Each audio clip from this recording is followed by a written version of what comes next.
What's up? It's Myson Jones with Hoops University, and today I'm going to show you four tips on how to be an elite guard. I think it's about that time. Go ahead and roll that intro.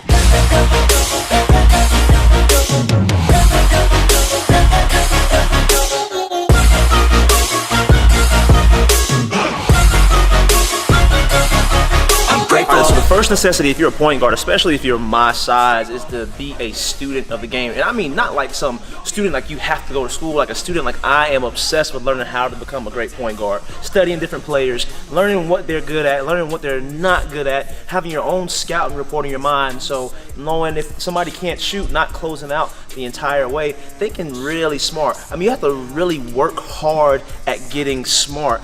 Watching film, being that nerd, being really analytical on the court, that's the stuff that really matters, because you're not always going to be the one that can jump, dunk, that can always jelly. You're going to have to know how to outsmart a lot of competition, because you're not going to be as athletic as them. So the first thing and the most important thing is to be a student of the game. All the great point guards that you probably love, guess what? They're smart on the basketball court. They have a high basketball IQ, right? So the first thing is to be a student of this basketball game. Think about it. If you are playing with a college level mindset and you're going against high schoolers or middle schoolers, don't you think that you would have a lot easier time on the basketball court? That's what you have to be striving for, being smarter than everyone else, being on a higher level mentally than the competition.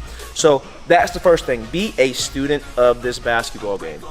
The second thing is something that's so hard to grasp. It took me until my junior year of college to even get close to doing it well, right? And the idea is of changing speeds. So we watch a lot of guys like Russell Westbrook, and we watch really fast point guards in the NBA that can make these moves that are really quick in transition, and we don't realize that's the top 1%. All right, even those guys, I went to go see an NBA game the other day, and they didn't run full speed the entire time. If they did, they would be gassed. They would not have energy to keep going. All right, so the most important thing as a guard when you're dribbling down the court, when you're making moves, is to change speeds. It's backwards, it's a juxtaposition. So the more you change speeds, the harder you are to guard. So being able to go from 0 to no speed at all to 60 and really quick is so important. Knowing different moves to where you lower your defender to sleep and then you're slow to fast, that's what's going to make you harder to guard, especially in transition. So don't always be a one-trick pony. Don't always try to go full speed, rush, slow the game down mentally in your head. Don't think, react. Slow the game down mentally, but also slow down your moves, slow down your defense. Sometimes you can still change speeds on defense too, but the guard who changes speeds is usually the guard who is the hardest to defend, the hardest to keep contained. All right, along with that change in speeds, it helps you to get into the lane. And I promise you, a metric that a lot of coaches love for guards is how well we get inside the paint. Here's the paint area, right? This little lane area, this little rectangle is the paint. If you're a good guard, you're going to get in here, you're going to cause havoc. The more you can get in this area right here, the more coaches love you. Okay, I promise you, I guarantee you there's playing time for people who can do that. So you're changing speeds, going slow to fast, looking people off, using your eyes. You're really deceptive, which is another huge thing, being deceptive, using your eyes, using your hands, using your voice. Hey, screen right, boom. And then going to the basket. That's all a part of changing speed. That's all a part of being deceptive. The best guards in the game, look at Chris Paul. He's getting older, but he's not getting worse. His stats are still improving. He's very deceptive. He knows how to change speeds. He's a very smart point guard, all right? So get in the lane, change those speeds, be a student of the game. And the third thing is to really work on your defense. And I say defense first before offense, but you can really interchange those. I like defense because defense is what got me a full basketball scholarship at the school of my dreams, right? So here's the thing about defense. You need to learn how to become a lockdown defender. It doesn't always mean to get up on your defender all close, nose on chest, right? If you're not the quickest guy, that's not the smartest thing to do. And what was the first thing that we said was necessary to be an elite point guard? Being a student of the game, okay? So if you're guarding somebody who's way quicker than you, you don't want to get up here on them and pressure them here. You may want to have a distance away. If you're guarding them, you want to have an arm's length away at all times. Don't let them break your measuring stick. right? A measuring stick is just make sure that if they're going, we don't have a broken measuring stick, meaning they are too close, we are too close to them, and 9 times out of 10, they're gonna blow by us and we're gonna be in a bad position. There's no defense for blow-bys. My coach used to always say that, and it's something that's stuck with me in my head as long as I've been playing. There's no defense for a blow-by. So as a point guard, you have to have your butt to the basket at all times. Either basket that you're going to, but the basket, you have to space your defender, measuring stick, and that is one thing that, again, helped me get a scholarship to play basketball. Not scoring, not my assist game. It was my scrappiness on defense and the heart that I had to lock down someone else and to take offense whenever they scored on me.